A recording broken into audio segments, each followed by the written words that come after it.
السلام علیکم ورحمۃ اللہ وبرکاتہ۔ معزز ناظرین، آپ کا استقبال ہے ہمارے اس یوٹیوب چینل لرن وتھ صدیق احمد میں۔ آج آپ کے سامنے ہم پیش کرنے والے ہیں آؤ عربی سیکھیں اس کورس کا ایک اہم سبق نمبر 3 حصہ نمبر 2۔ جیسا کہ آپ کو معلوم ہے کہ یہ چینل اردو و عربی زبان و ادب کے لیے بنایا گیا ہے، جس میں ہر قسم کے اعلیٰ، اوسط، ادنا، مبتدی، متوسط اور منتہی طلباء کے لیے مختلف مفید کورسز تیار کیے گئے ہیں، جن کی مدد سے گھر بیٹھے ہی آپ میں سے ہر شخص اردو زبان و ادب اور عربی زبان و ادب میں مہارت حاصل کر سکتے ہیں۔ چنانچہ اسی سلسلے کی ایک کڑی ہے آؤ عربی سیکھیں، اور اس کا سبق نمبر 3 حصہ نمبر 2 پیش کیا جا رہا ہے۔ یہ بھی آپ کو معلوم ہو گیا ہوگا کہ عربی زبان کے اسباق کو تقریباً 3 حصوں میں تقسیم کر کے پیش کیا جا رہا ہے، جن میں پہلا حصہ مفرد الفاظ و معانی مع استعمال، دوسرا حصہ گرامر یعنی نحو صرف کے قواعد مع امثلہ، تیسرا حصہ مشق و تمرین ہے۔ چنانچہ آج سبق نمبر 3 کا حصہ نمبر 2 یعنی عربی گرامر ہے۔ آئیے چلتے ہیں سبق کی طرف۔ آج کے سبق میں ہم پیش کرنے والے ہیں مرکب تام، مرکب ناقص اور مرکب اضافی، مرکب توصیفی، ان تمام کی تعریفات اور ساتھ ہی ساتھ ان کو مثالوں سے سمجھائیں گے۔ مرکب تام، جسے مرکب مفید کا بھی نام دیا جاتا ہے۔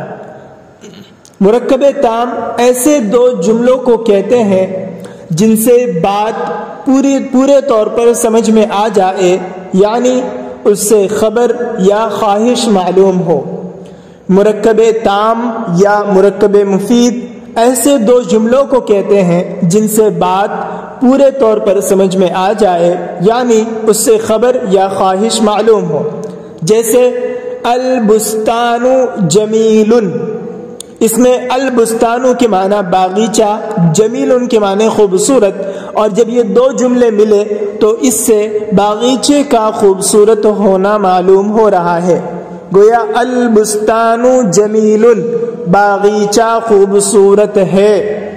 دوسرا جملہ، دوسری مثال، الولد یلعب، الولد لڑکا، لعب یلعب اس کے معنی کھیلنا، الولد یلعب یہ 2 جملے ملے تو یہ بات سمجھ میں آئی کہ لڑکا کھیل رہا ہے، لہذا یہ مرکب تام ہوا۔ تیسری مثال ہے قم یا سعید، اے سعید تو کھڑا ہو جا۔ قم یہ فعل امر کا صیغہ ہے، اس کے معنی ہے کھڑا ہونا، قام یقوم سے ہے، اور سعید یا حرف ندا اور سعید یہ نام ہے۔ قم یا سعید، اے سعید تو کھڑا ہو جا، یعنی اس جملے سے ایک بات پتہ چل رہی ہے کہ سعید کو کھڑے ہونے کا حکم دیا جا رہا ہے، لہذا یہ بھی مرکب تام ہے۔ یہ تینوں مثالیں آپ کے سامنے آئی جس سے مرکب تام یا مرکب مفید جسے کہتے ہیں اس کو بتایا گیا اور اسے سمجھایا گیا۔ اب دوسری چیز ہے مرکب ناقص یا مرکب غیر مفید۔ مرکب ناقص یا مرکب غیر مفید ایسا مرکب ہے جس سے کوئی بات پورے طور پر سمجھ میں نہ آئے، کوئی بات پورے طور پر سمجھ میں نہ آئے، ایسے مرکب کو مرکب ناقص یا مرکب غیر مفید کہتے ہیں۔ جیسے الثوب النظیف، الثوب کے معنی کپڑا، النظیف کے معنی صاف ستھرا، الثوب النظیف جب یہ 2 جملے مل رہے ہیں تو اس سے یہ پتہ چل رہا ہے صاف ستھرا کپڑا۔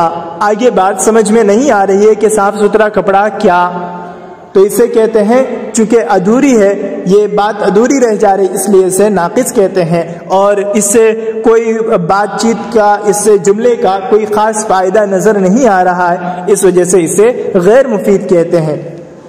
دوسری مثال ہے حذاء خالد، حذاء، اس حذاء کے معنی جوتا، خالد نام ہے، حذاء خالد، خالد کا جوتا، تو یہ بھی مرکب ناقص ہے کیونکہ اس سے پوری بات سمجھ میں نہیں آ رہی ہے، لہذا اسے مرکب ناقص کہتے ہیں۔ اور اسی مرکب ناقص کی اقسام میں سے مرکب توصیفی اور مرکب اضافی ہے۔ مرکب ناقص ہی کی دو قسمیں ہیں، مرکب توصیفی اور مرکب اضافی۔ مرکب توصیفی ایسے مرکب کو کہتے ہیں جس میں کسی اسم کی کوئی صفت، حالت یا کیفیت بیان کی جائے۔ مرکب توصیفی ایسے مرکب کو کہتے ہیں جس میں کسی اسم کی کوئی صفت، حالت یا کیفیت بیان کی جائے، جیسے الماء عذب، میٹھا پانی، الماء العذب، مرکب توصیفی میں الماء العذب میٹھا پانی، یا الف لام دونوں پر سے ہٹا دیجئے، ماء عذب میٹھا پانی۔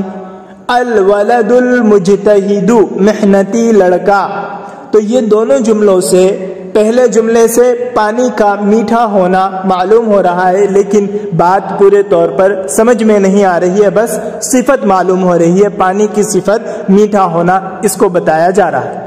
دوسرا جملہ الولد المجتہد محنتی لڑکا، اس سے بھی لڑکے کا محنتی ہونا معلوم ہو رہا ہے، گویا لڑکا موصوف، الولد موصوف، المجتہد صفت، اور یہ موصوف صفت سے مل کر مرکب توصیفی بنا، لیکن اس سے بات مکمل پورے طور پر سمجھ میں نہیں آ رہی ہے، لہذا اسی وجہ سے یہ مرکب توصیفی مرکب ناقص کی قسم میں سے ہے۔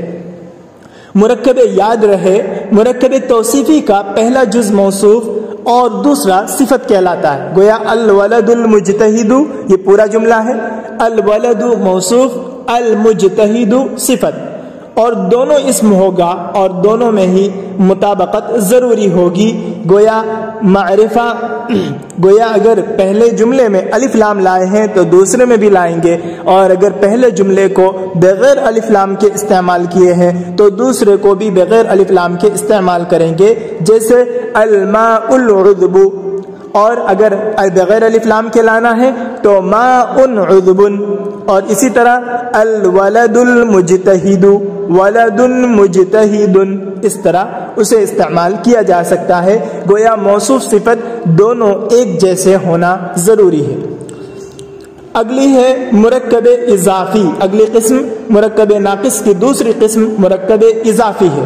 مرکب اضافی دو اسموں کے ایسے مرکب کو کہتے ہیں جس میں پہلے اسم کی نسبت دوسرے اسم کی طرف کی گئی ہو۔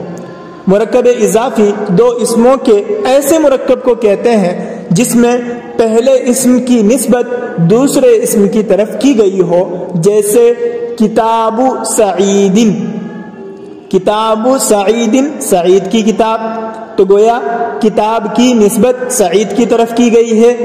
بیت خالد، خالد کا گھر، گویا بیت کی نسبت یعنی گھر کی نسبت خالد کی طرف کی گئی ہے۔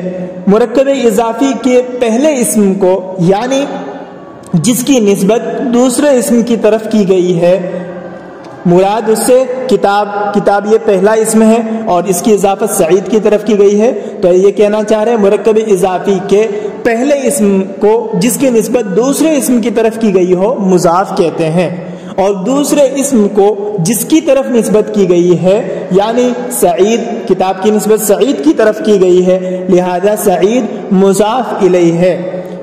اس کو مثال سے بھی سمجھ سکتے ہیں، کتاب خالد میں کتابوں کی اضافت نسبت خالد کی طرف کی جا رہی ہے، اس لیے خالد مضاف الیہ ہوا اور کتاب مضاف ہوا۔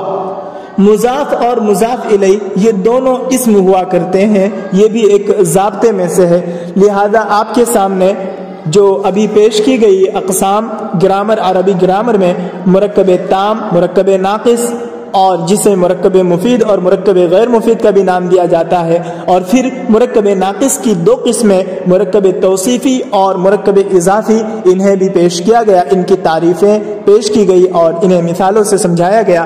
امید ہے کہ آپ کو سبق سمجھ میں آیا ہوگا اور آپ عربی عبارت پڑھتے وقت ان تمام چیزوں کو ذہن میں رکھتے ہوئے اسے پرکھیں گے۔